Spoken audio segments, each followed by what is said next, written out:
السلام عليكم. كلنا دايما كده عندنا كيس كبد وقوانص موجود في الفريزر، مش عارفين هنعمل بيه ايه، وكمان خايفين نعمله لا يكون يطلع طعمه مش حلو او يكون فيه زفارة. النهارده هقولك على احلى طريقة تعملي بيها الكبد والقوانص، بجد طريقة روعة من غير اي زفارة نهائي وبطعم جميل جدا. ولو اول مرة تشوفوني ما تنسوش تشتركوا في القناة وتفعلوا زر الجرس عشان يوصلكوا كل جديد. ولو عجبكم الفيديو ما تنسوش اللايك، ويلا بينا نسمي الله ونصلي على رسول الله ونبدأ على طول. أول حاجة بعد ما غسلت الكبد والقوانص ونضفتهم كويس جدًا واديتهم تنضيفة كويس جدًا، بعد كده باحب أديهم غلوة بسيطة في مَيّة مغلية، يعني بحيث إن لو في موجود أي نسبة زفارة الخطوة دي بتقضي عليها خالص.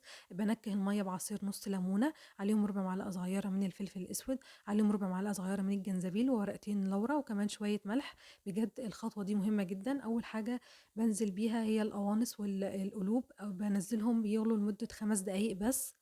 أنا في الخطوة دي مش باسويهم، أنا بس بادّيهم غلوة لمدة 5 دقايق عشان خاطر لو موجود أي زفارة الخطوة دي بتقضي عليهم خالص. كمان بتكون القوانص خدت يعني تسوية بسيطة خالص، وده بيساعدني إنها كمان تستوي معايا أسرع في بقية الخطوات. بعد كده باسيبهم يغلوا لمدة 5 دقايق الأول بدون إضافة الكبدة. بعد ما يغلوا بقى لمدة 5 دقايق هابدأ أضيف الكبدة معايا. باضيف الكبدة واسيبها تغلي حوالي 3 أو 4 دقايق بس، أنا مش عاوزاها تستوي معايا سِوَى كامل، أنا بس برضه باشيل منها أي زفارة، وكمان بتكون لسه ما استوتش يعني بتاخد حاجة بسيطة كده من التسوية. وبعد كده باسيبها لمدة ال3، 4 دقايق، وبعد كده هاشيلهم هُم الاتنين واصفّيهم كويس جدًا. هاصفّيهم من المَيّة كويس جدًا، وكمان هادّيهم غسلة بسيطة جدًا. بجد الخطوة دي من أهم الخطوات في أول مرحلة عشان تقضي على زفارة الكبد والقوانص خالص.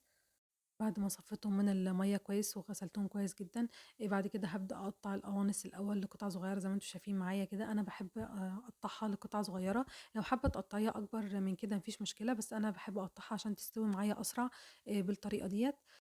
هاقطّع الكمية اللي معايا كلّها بنفس الشكل، وكمان هاقطّع معاها القلوب.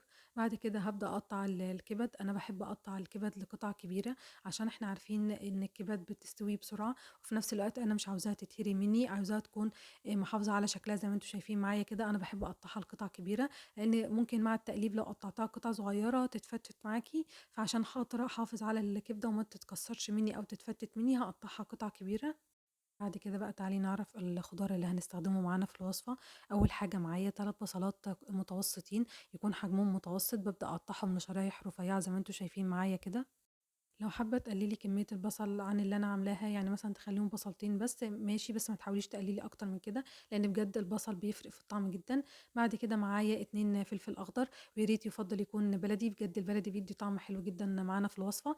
بعد كده باقطعهم لشرايح رفيعة زي ما أنتم شايفين كده معايا. كمان لو حابة تضيفي فلفل ألوان في الوصفة عادي ما فيش مشكلة. بعد كده معايا حوالي 10 فصوص من التوم، هابدأ أفرمهم سواء بقى في الكبة أو في الهون، المتوفر عندِك اعملي بيه. أول خطوة معانا بعد كده معايا معلقة صغيرة من السمنة البلدي ومعلقة كبيرة من الزيت، طبعًا يُفضّل سمن بلدي لو متوفر عندِك بتدّي طعم حلو جدًا. هابدأ أدّي للكبدة تشويحة في الأول زي ما أنتم شايفين معايا كده لحد ما تاخد لون حلو من جميع الجوانب، مع رشة فلفل أسود خفيفة. في الوقت ده أنا مش هاقلِّب الكبدة خالص لحد ما تاخد لون في الأول زي ما أنتم شايفين معايا كده. في بعد كده هابدأ أقلِّبها زي ما أنتم شايفين، لازم تاخد الأول لون من الجهة الأولى، وبعد كده هابدأ أقلِّبها زي ما أنتم شايفين معايا كده عشان خاطر ما تتفرفتش منّي أو تتكسّر. بعد كده هاشيلها من الطاسة، وبعد كده هابدأ أحُط مكانها القوانص والقلوب. برضه حطيت معلقة صغيرة من السمنة مع معلقة كبيرة من الزيت، وهابدأ أشوّح القوانص. القوانص بنقلِّب فيها براحتنا عادي، لإن إحنا عارفين إنها مش بتتكسّر بسرعة ولا بتتفتت زي الكبدة. هابدأ أشوّح القوانص مع برضه رشة فلفل أسود خفيفة كده، لحد ما تاخد لون حلو معايا من جميع الجوانب زي ما أنتم شايفين معايا كده. بعد ما خدت اللون الحلو ده هابدأ أنزل عليها بالبصل الشرايح اللي إحنا لسه مقطعينه في الخطوة دي. أنا عايزة هنا البصل يكون دبلان، مش عاوزاه يكون أخضر زي ما هو كده، لأ أنا عاوزاه يدبل، لإن طبعًا لمّا بيدبل بيدّينا تسكيرة وطعم حلو جدًا. أنا في الأول في التشويح سواء في الكبد أو القوانص باكون معلية النار لحد ما ياخدوا لون حلو. أنا هنا في الخطوة دي بعد ما ضِفت البصل وقلّبته كويس جدًا مع القوانص، هابدأ أوطّي النار للوسط لحد ما البصل يدبل معايا زي ما أنتم شايفين كده هنا. أنا خلاص كان البصل دِبِل معايا، وكان خلاص القوانص برضه تقريبًا دخلت في السِوَى، كان فاضل لها بس سِوَى بسيط. بعد كده بقى هابدأ أضيف الكبد معانا في الخطوة دي وأقلّبها كويس جدًا مع الخليط. وباقلِّب بالراحة خالص برضه علشان الكبدة ما تتهراش معايا أو تتفرفت. بعد كده باعمل حفرة في النُص كده وأحُط فيها معلقة زيت صغيّرة زي ما أنتم شايفين معايا كده، وهاجيب معلقة صغيرة من التوم اللي إحنا لسه فارمينه من شوية، معلقة صغيرة واحدة بس منه مش الكمية كلّها، وبعد كده هابدأ أشوّحهم لحد ما ريحتهم تطلع معايا. بعد ما أشوّح التوم وريحته تطلع، هابدأ أقلّبهم مع خليط الكبد والقوانص زي ما أنتم شايفين معايا كده. كل خطوة باقول لِك عليها بجد بتفرق في طعم الكبد والقوانص، فامشي معايا على الخطوات بالضبط بجد هتطلع معاكِ طعمها جميل جدًا. بعد كده بعد ما قلّبتهم كويس جدًا مع بعض، هابدأ أضيف ربع كوباية من المَيّة. الخطوة دي عشان خاطر الكبد والقوانص يكمّلوا تسوية، وفي نفس الوقت ربع كوباية من المَيّة بتخلّي الكبد والقوانص طريين مش ناشفين معاكِ. بعد كده هاقلّبهم مع بعض زي ما أنتم شايفين كده، وهابدأ أغطّي عليهم وأهدّي النار خالص لحد ما المَيّة تتبخّر منهم ويكمّلوا سوا مع بعض. وهنا خلاص كانت الكبد والقوانص استوت زي ما أنتم شايفين معايا كده والمَيّة كمان اتبخّرت.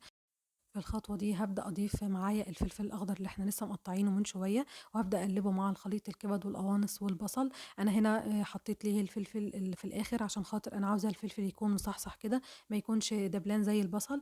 بعد كده هاقلبهم مع بعض كويس جدًا زي ما أنتم شايفين معايا كده. بعد كده بقى في الخطوة دي هابدأ أضيف التوابل عشان برضه تاخد تحميصة معايا حلوة. أنا ما ضفتهاش في الأول عشان خاطر مع كتر التسوية ممكن تتحرق مننا، فبالتالي باضيفها في الخطوة دي. والتوابل عبارة عن نُص معلقة صغيرة من الكاري، نُص معلقة صغيرة من الكزبرة، نُص معلقة صغيرة من الفلفل الأسمر، وربع معلقة صغيرة من القرفة، وملح. بجد القرفة بتفرق جدًا وهتقضي معاكِ على الزفارة خالص وبتدّي طعم حلو جدًا. بجد التوابل الmix ده بيدّيها طعم جميل جدًا. بعد كده بقى باهدّي النار على الهادي خالص واغطّيها واسيبها جنبي كده على البوتاجاز لحد ما أحضّر الطشة. الطشة هنا عبارة عن نُص معلقة كبيرة من السمنة البلدي، طبعًا يُفضّل السمنة البلدي عشان بتدّي طعم حلو جدًا، لكن لو مش متوفرة ممكن نستخدم الزيت عادي. مع كمية التوم الباقية معايا، ضِفت عليها قرن شطة أحمر زي ما أنتم شايفين كده. كمان ضربتهم مع التوم كمية التوم الباقية لحد ما اتفرموا ناعم زي ما أنتم شايفين كده. هابدأ أشوّحهم لحد ما ريحة التوم تطلع معايا والتوم يدبل، أنا مش عاوزاهم ياخدوا لون. لو مش حابة تضيفي قرن الشطة الأحمر عادي ممكن ما فيش مشكلة، بتشيليه خالص وبتعملي بس توم. بس بجد الوصفة دي لمّا بتكون مشطشطة سِنّة كده بتكون طعمها حلو جدًا. بعد كده هابدأ أضيف خليط الطشة زي ما أنتم شايفين معايا كده على الكبد والقوانص. بجد الخطوة دي من أهم الخطوات اللي هتعمليها، وبتدّي الأكل طعم حلو جدًا، بتنقلها في مكان تاني خالص. سر الطعم كله في الطشة ديّة، هي اللي بتنقل لِك الأكلة في حتة تانية وبتدّيها طعم روعة. بعد كده هاقلّب خليط الطشة زي ما أنتم شايفين معايا كده مع الكبد والقوانص. كل ده كمان على نار هادية. خلاص كده بتبقى خلصت معايا الكبد والقوانص، فاضل بس خطوة بسيطة خالص ودي بتبقى اختياري. أنا أحب بعد ما أطفي النار على الكبد والقوانص أضيف عود كزبرة خضرا كده بس فرماه ناعم زي ما أنتم شايفين معايا كده. بجد الكزبرة الخضرا بتدّي ريحة وطعم روعة. بعد كده زي ما أنتم شايفين كل ده طبعًا والنار مطفية، أنا خلاص كده خلصت معايا وصفة الكبد والقوانص. بجد من أحلى الوصفات اللي هتعملوها.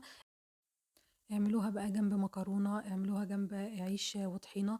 بجد في كلا الحالات هتبقى طعمها روعة، وأنا متأكدة 100% بالطريقة دي مش هتبقى معاكِ أي زفارة. بس امشي معايا على الخطوات اللي أنا قُلتها وهتطلع معاكِ روعة. وكمان في نفس الوقت أنا عايزة أوريكِ هنا الكبدة محتفظة بشكلها معايا، ما اتهرتش ولا فتفتت مني زي ما أنتِ شايفة كده. طالما مشيتِ على الخطوات هتطلع معاكِ بنفس الشكل ده وتطلع طعمها روعة.